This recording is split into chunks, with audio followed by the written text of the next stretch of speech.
ബാറക്മോർ ത്രിയേക ദൈവത്തിന്റെ പരിശുദ്ധമായ നാമം വാഴ്ത്തപ്പെടുമാറാകട്ടെ. ഇന്ന് ക്നാനായിത്വ ഞായറാഴ്ചയാണ്. നമ്മുടെ കർത്താവ് യേശു മിശിഹ ക്നാനായക്കാരിയുടെ മകൾക്ക് സൗഖ്യം കൊടുക്കുന്ന വലിയൊരു അത്ഭുതം നമ്മൾ ഇന്ന് ഈ വചനഭാഗത്തിൽ വായിക്കുകയാണ്. വിശുദ്ധനായ മത്തായി ശ്ലീഹ എഴുതിയ രക്ഷാസുവിശേഷം അതിൻ്റെ 15-ാം അധ്യായം 21 മുതലുള്ള വാക്യങ്ങൾ വായിക്കുമ്പോൾ യേശു ക്രിസ്തുവിന്റെ അരികിലേക്ക് കടന്നു വരുന്ന ക്നാനായക്കാരിയായ സ്ത്രീയെ നമ്മൾ കാണുന്നു.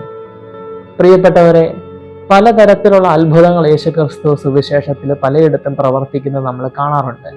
എന്നാൽ ഓരോ അത്ഭുതവും വ്യത്യസ്തമായ രീതിയിലും വ്യത്യസ്തമായ ലക്ഷ്യത്തോടും കൂടി നടത്തുന്നതാണ്. ഇന്ന് നമ്മൾ കാണുന്ന ഈ അത്ഭുതം പ്രത്യേകമായ ഒരു കാര്യം നമ്മളെ എല്ലാവരെയും പഠിപ്പിക്കുവാനായിട്ട് യേശുക്രിസ്തു ഉദ്ദേശിച്ചുകൊണ്ട് നടത്തുന്ന ഒന്നാണ്. പ്രിയപ്പെട്ടവരെ, തൻ്റെ അടുക്കലേക്ക് കടന്നു വരുന്ന ആ ക്നാനായക്കാരിയായ സ്ത്രീ, അവരെ യേശുക്രിസ്തു ആദ്യം പരിഗണിക്കുന്നേ ഇല്ല. അവൾ പുറകെ നടന്നിട്ട് തിരിഞ്ഞു നോക്കിയില്ല. തൻ്റെ ശിഷ്യന്മാർ വന്ന് പറഞ്ഞിട്ട് പോലും അവളെ ശ്രദ്ധിച്ചില്ല. പിന്നീടും അവൾ അപേക്ഷിക്കുമ്പോൾ കർത്താവ് അവളെ ഒരു നായയോടാണ് ഉപമിക്കുന്നത്. ഇത്തരത്തിൽ പരിഹാസവും അപമാനവും പുച്ഛവും എല്ലാം ഏറ്റുവാങ്ങിയിട്ടും ഈ സ്ത്രീ കർത്താവിന്റെ പിന്നാലെ വരികയും ഒടുക്കം ആ സ്ത്രീയെ നോക്കി യേശുക്രിസ്തു പറയുകയും ചെയ്യുകയാണ്, നിന്റെ വിശ്വാസം വലുത്, നീ ആഗ്രഹിക്കുന്നത് ഭവിക്കട്ടെ എന്ന് തിരുവചനത്തിലൂടെ അവളെ അനുഗ്രഹിക്കുകയാണ്. പ്രിയപ്പെട്ടവരെ, നമുക്ക് തന്നെ യേശുക്രിസ്തു എന്തുകൊണ്ട് ഇങ്ങനെ പ്രവർത്തിച്ചു എന്ന് നമുക്ക് തന്നെ കർത്താവിനോട് പരിഭവം തോന്നാൻ സാധ്യതയുണ്ട്. എന്നാൽ ഈ അത്ഭുതം, ഇതിലൂടെ കർത്താവ് നമ്മളെ ഒരു വലിയ യാഥാർത്ഥ്യം പഠിപ്പിക്കാൻ ശ്രമിക്കുന്നുണ്ട്. ജീവിതത്തിൽ പ്രാർത്ഥനയ്ക്കുണ്ടായിരിക്കേണ്ട സ്ഥിരത, പ്രാർത്ഥനയിലുള്ള സ്ഥിരത വളരെ പ്രധാനപ്പെട്ടതാണ് എന്ന് കർത്താവ് നമ്മളെ ഇന്ന് ഓരോരുത്തരെയും ഓർമ്മിപ്പിക്കാനായിട്ട് ശ്രമിക്കുകയാണ്. നമ്മളൊക്കെ പ്രാർത്ഥിക്കുന്നവരായിരിക്കാം പലപ്പോഴും, പക്ഷേ നിരന്തരമായി സ്ഥിരതയോടുകൂടി പ്രാർത്ഥിക്കാനായിട്ട് നമ്മൾ പരാജയപ്പെട്ടു പോകുന്നുണ്ടോ എന്ന് വളരെയേറെ ചിന്തിക്കേണ്ട ഒരു കാര്യമാണ്. നമ്മുടെ അലസത കൊണ്ടായിരിക്കാം, ചിലപ്പോൾ നമ്മുടെ ശാരീരികമായ മടുപ്പ് കൊണ്ടോ ബുദ്ധിമുട്ടുകൾ കൊണ്ടോ ദുഃഖം കൊണ്ടോ ഒക്കെ നമ്മൾ പലപ്പോഴും പ്രാർത്ഥിക്കുന്നവരാണെങ്കിൽ തന്നെയും പലപ്പോഴും ഇതിലെ സ്ഥിരത നമുക്ക് നഷ്ടപ്പെട്ടു പോകാറുള്ള അവസ്ഥകൾ ഉണ്ടാകാറുണ്ട്. ഇത് വലിയൊരു അപകടമാണ്. അതുകൊണ്ടാണ് യേശുക്രിസ്തു പ്രത്യേകിച്ച് ഇവിടെ ഒരു ദുരാത്മാവ് ബാധിച്ച ഒരു മകളുടെ അമ്മയാണ് കർത്താവിന്റെ പുറകെ നടക്കുന്നത്. ദുഷ്ടാത്മാക്കളോടുമായിട്ടുള്ള യുദ്ധത്തിൽ ഈ സ്ഥിരതയോടുകൂടിയ പ്രാർത്ഥനയ്ക്ക് വളരെ പ്രാധാന്യമുണ്ട് എന്ന് നമുക്ക് വചനഭാഗങ്ങൾ വായിക്കുമ്പോൾ കാണുവാനായിട്ട് സാധിക്കും.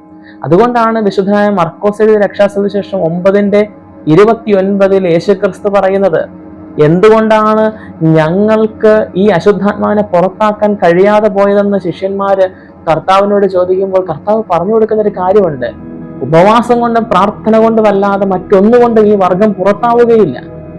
അപ്പോൾ ഇവിടെ പ്രാർത്ഥന എന്ന് പറയുന്നത് ദുഷ്ടാത്മാവിനോടുള്ള യുദ്ധത്തിൽ വളരെ പ്രധാനപ്പെട്ട ഒരു ആയുധമാണ്. അതുകൊണ്ടാണ് വീണ്ടും ഭാഗ്യവാനായ പൗലോസ് ശ്ലീഹ എഫേസ്യർക്ക് എഴുതിയ ലേഖനം 6-ാം അധ്യായം അതിൽ 18-ാമത്തെ വാക്യത്തിൽ ആത്മലോകത്തിലുള്ള യുദ്ധത്തിൽ ആവശ്യമായ ആത്മീയ ആയുധങ്ങളെ കുറിച്ച് പറഞ്ഞതിന് ശേഷം അദ്ദേഹം അവസാനം പറയുന്ന ഒരു കാര്യമുണ്ട്, പ്രാർത്ഥനയിൽ എപ്പോഴും ഉറ്റിരിപ്പീൻ, ആത്മാവിൽ പ്രാർത്ഥിപ്പീൻ. ഈ പ്രാർത്ഥനയെ മാറ്റി നിർത്തിക്കൊണ്ട് ദുഷ്ടാത്മാവിനെ ജയിക്കാനായിട്ട് നമുക്ക് സാധിക്കുമെന്ന് നമ്മൾ ഒരിക്കലും കരുതരുത്. സുറിയാനിക്കാരനായ വിശുദ്ധ ഇസ്ഹാക്ക് പ്രാർത്ഥനാ ജീവിതത്തെ പഠിപ്പിക്കുവാനായിട്ട് ഒരു കരിക്കട്ടയെയും കനലിനെയും എടുത്തുകൊണ്ടാണ് അദ്ദേഹം നമ്മളോട് സംസാരിക്കുന്നത്. ഒരു കരിയിലേക്ക് ഒരു അല്പം അഗ്നി ബാധിച്ചു കഴിഞ്ഞാൽ പിന്നെ അത് ആ കരിയെ മുഴുവനും കത്തിക്കണമെങ്കിൽ നമ്മളത് ഊതി നമ്മളതിനെ കനലാക്കി മാറ്റേണ്ടിയിരിക്കുന്നു. നമ്മളതിനെ ശ്രദ്ധിക്കാതെ അതിന് ഊതി കൊടുക്കാതിരുന്നാൽ അത് പതിയെ ആ കനല് കെട്ടുപോകാനായിട്ട് തുടങ്ങും, അത് വെറും കരിക്കട്ടയായിട്ട് മാറും. അപ്പൊ പ്രാർത്ഥിക്കാതെ വരുമ്പോൾ നമ്മുടെ ഉള്ളിലെ ആ ദൈവിക അഗ്നി കെട്ടുപോകുവാനായിട്ട് നമ്മൾ കരിക്കട്ടകളായി മാറുന്ന അവസ്ഥകൾ ഉണ്ടാകും. പ്രത്യേകിച്ച് പരിശുദ്ധ മദ്ബഹായില് ശുശ്രൂഷയ്ക്ക് കൂടുന്നവർക്ക് ഇത് പെട്ടെന്ന് മനസ്സിലാകും. ധൂപക്കുറ്റിയില് തീ കെട്ടുപോകാതെ നമ്മൾ സൂക്ഷിക്കുന്നത് പലപ്പോഴും വലിയ ഒരു ഉത്തരവാദിത്വമാണ്. നമ്മുടെ ഒരു ശ്രദ്ധ മാറിയാൽ പലപ്പോഴും അതിലെ തീ കെട്ടുപോകും. പിന്നീട് പെട്ടെന്ന് നമുക്ക് കുന്തിരിക്കേണ്ട അവസ്ഥ വരുമ്പോൾ അതിൻ്റെ അകത്ത് പലപ്പോഴും പുകയില്ലാത്ത അടുപ്പ് പോലത്തെ അവസ്ഥയായിട്ട് ധൂപക്കുറ്റികൾ മാറാറുണ്ട്. ഞാനിത് പറഞ്ഞത് പ്രാർത്ഥനാ ജീവിതം വളരെ ശ്രദ്ധയോടെ കെടാതെ ധൂപക്കുറ്റി സൂക്ഷിക്കുന്നത് പോലെ നമ്മൾ ശ്രദ്ധിക്കേണ്ട ഒരു കാര്യമാണ്. നമ്മൾ കത്തി നിൽക്കുന്നുവെങ്കിൽ, കനലായി നിൽക്കുന്നുവെങ്കിൽ പിശാചിന് നമ്മളെ സ്പർശിക്കാൻ കഴിയില്ല, അവൻ പൊള്ളി ഇല്ലാതായി പോകും. അതുകൊണ്ട് സഹോദരങ്ങളെ, സഹോദരിമാരെ, നമ്മുടെ ജീവിതത്തിലെ പ്രാർത്ഥനയിൽ സ്ഥിരത കാത്തു സൂക്ഷിക്കാൻ നമ്മൾ വളരെയേറെ ശ്രദ്ധിക്കേണ്ടവരാണ്. അപ്പൊ ഈ സ്ഥിരമായി പ്രാർത്ഥിക്കുമ്പോൾ നമ്മളെ മടുപ്പിക്കുന്ന ഒരു വളരെ പ്രധാനപ്പെട്ട ഒരു കാര്യം എന്ന് പറയുന്നത്, പലപ്പോഴും നമ്മൾ പ്രാർത്ഥിക്കുമ്പോൾ പ്രത്യേകിച്ച് നമുക്കൊരു അതിൻ്റെ ഒരു ഫലമൊന്നും പെട്ടെന്ന് നമുക്ക് കിട്ടാറില്ല എന്നുള്ളതാണ്. അതിന് സുറിയാനി സഭയുടെ പിതാക്കന്മാര് പ്രാർത്ഥനയെ ഉപമിക്കുന്നത് മനോഹരമായ മറ്റൊരു ഉദാഹരണമുണ്ട്. അത് ഒരു പാറയുടെ മുകളിലേക്ക് പതിയെ പതിയെ വീഴുന്ന വെള്ളത്തുള്ളിയോടുകൂടിയാണ്. ഈ വെള്ളത്തുള്ളി ഇങ്ങനെ 3, 4, 5 സെക്കൻഡ് കൂടുമ്പോൾ ഈ പാറയിലേക്ക് വീഴുമ്പോൾ ആ പാറയ്ക്ക് പ്രത്യേകിച്ച് ഒന്നും സംഭവിക്കുന്നത് കാണാൻ കഴിയില്ല, അവിടെ ഒരു മാറ്റവും ഉണ്ടാകുന്നില്ല.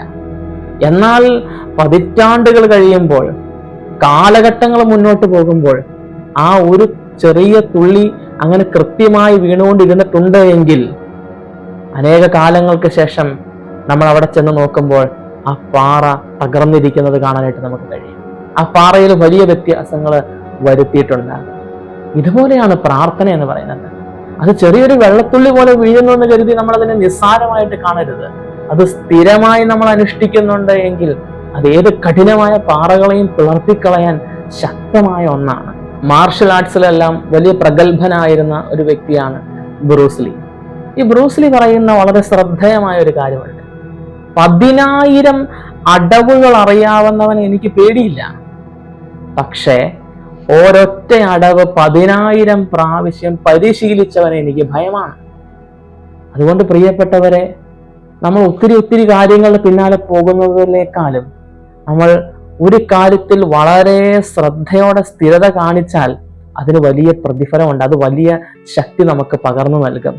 ഇന്ന് ഈ ജ്ഞാനായക്കാരി സ്ത്രീ അവളുടെ ജീവിതത്തില് അവൾ കർത്താവിനോടുള്ള അവളുടെ അപേക്ഷയിലും പ്രാർത്ഥനയിലുമുള്ള അവളുടെ സ്ഥിരത അത് കണ്ട് യേശുക്രിസ്തു പോലും അവളുടെ വിശ്വാസത്തെ വലുത് എന്ന് പറയുകയാണ്. ഇന്നത്തെ ഈ ഏവൻഗേലിയൻ ഭാഗം നമ്മളെയും ഓർമ്മിപ്പിക്കുകയാണ്. ദുഷ്ടാത്മാവിനോടുള്ള യുദ്ധത്തിൽ ജയിക്കണമെങ്കിൽ, അത് നമ്മോടുള്ള യുദ്ധത്തിലാണെങ്കിലും ശരി, മറ്റുള്ളവർക്ക് വേണ്ടിയിട്ടാണെങ്കിലും ശരി, അവിടെ പ്രാർത്ഥനയിൽ നമ്മൾ സ്ഥിരത കാണിച്ചിരിക്കണം. മരുഭൂമിയിലെ പിതാക്കന്മാരുടെ ചരിത്രം പഠിക്കുമ്പോൾ മനോഹരമായ ഒരു സംഭവം നമുക്ക് കാണാനായിട്ട് കഴിയും.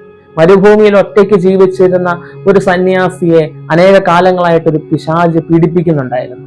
പലതരത്തിലുള്ള നിരാശയും ദുഃഖങ്ങളും വേദനകളൊക്കെ ഇദ്ദേഹത്തിന്റെ മനസ്സിലേക്ക് ഇങ്ങനെ ഈ പിശാച് കടത്തിവിട്ടുകൊണ്ടിരിക്കുകയാണ്. അപ്പൊ ഇദ്ദേഹത്തിന് ഇങ്ങനെ തെറ്റായ നിരാശകളുടെ ചിന്തകൾ ഇങ്ങനെ വീണ്ടും വീണ്ടും വീണ്ടും കൊടുത്തുകൊണ്ടിരിക്കുകയാണ്. ഈ സന്യാസി ഒരു പാവപ്പെട്ട സന്യാസിയാണ്. വലിയ അത്ഭുതങ്ങൾ പ്രവർത്തിക്കാനോ, വലിയ വരങ്ങളുള്ള ആളോ, മരിച്ചവരെ ഉയർപ്പിക്കാൻ കഴിയുന്ന ആളോ, രോഗശാന്തി കൊടുക്കാനോ ഇങ്ങനെയുള്ള വലിയ കഴിവൊന്നുമില്ല, വലിയ ദർശനപരമുള്ള ആളൊന്നുമല്ല. ഈ പിശാച് ഇങ്ങനെ വന്ന് മനസ്സിൽ പറയുകയാണ്, നിനക്ക് എന്ത് കഴിവുണ്ട്, നീ ഇങ്ങനെ ഇരുന്ന് പ്രാർത്ഥിച്ചുകൊണ്ടിരുന്നിട്ട് എന്ത് മെച്ചമാണ് നിനക്കുള്ളത്? നിന്നെ ദൈവം പരിഗണിക്കുന്നില്ല, നിന്നെ ദൈവം സ്നേഹിക്കുന്നില്ല, നീ വെറുതെ എന്തിനാ നീ ഇങ്ങനെ സമയം കളയുന്നത്? നീ മരുഭൂമി കിടന്ന്, ഈ വെള്ളമില്ല ഭക്ഷണമില്ലാതെ കിടന്ന് നീ നിന്റെ ജീവിതം ഇങ്ങനെ ആസ്വദിക്കാതെ നശിപ്പിച്ചുകൊണ്ടിരിക്കുകയാണ്. പക്ഷെ ആ സന്യാസി പിശാചിനോട് ഒരിക്കൽ തിരിച്ച് മറുപടി പറയുന്നത് നമ്മളെ അത്ഭുതപ്പെടുത്തുന്ന ഒന്നാണ്. അദ്ദേഹം പിശാചിനോട്, തന്റെ മുമ്പിലേക്ക് അവതരിച്ചു വന്ന പിശാചിനോട് പറയുന്ന മറുപടി ഇങ്ങനെയായിരുന്നു: ഞാൻ ദൈവത്തിന്റെ ദാസനാണ്, ഞാൻ കർത്താവിന് വേണ്ടിയാണ് ജീവിക്കുന്നത്, എനിക്ക് ദൈവാനുഭവം ഉണ്ടായാലും ശരി ഉണ്ടായില്ലെങ്കിലും ശരി എന്നെ വിളിച്ച വിളിക്ക് അനുയോജ്യമായി ഞാൻ ജീവിക്കും. ആ മനുഷ്യൻ അത്ഭുത പ്രവർത്തകനല്ലായിരുന്നു, വലിയ വാഗ്മിയല്ലായിരുന്നു, വലിയ വരങ്ങളൊന്നുമുള്ള ഒരു സന്യാസി ആയിരുന്നില്ല. പക്ഷെ അദ്ദേഹം തന്റെ മരണം വരെയും കൃത്യസമയത്ത് എഴുന്നേറ്റ് പ്രാർത്ഥിക്കുന്ന ഒരു വ്യക്തിയായിരുന്നു. മുടക്കം വരാതെ സ്ഥിരതയോടെ പ്രാർത്ഥിക്കുന്ന ഒരാളായിരുന്നു. അവന്റെ മുമ്പിൽ പിശാച് അടിപതറി പോവുകയാണ്, വീണു പോവുകയാണ്. ജീവിതത്തിൽ അന്ധകാര ശക്തികളോടുള്ള യുദ്ധത്തിൽ വിജയിക്കണമെങ്കിൽ പ്രാർത്ഥനയുടെ സ്ഥിരത കാത്തു സൂക്ഷിക്കുവാൻ ഈ ഏവൻഗേലിയൻ ഭാഗം നമ്മെ സഹായിക്കട്ടെ എന്ന് പ്രാർത്ഥിച്ചുകൊണ്ട് വാക്കുകളെ ചുരുക്കുന്നു. ദൈവത്തിൻ്റെ നാമം മാത്രം മഹത്വപ്പെടുമാറാകട്ടെ. ആമീൻ.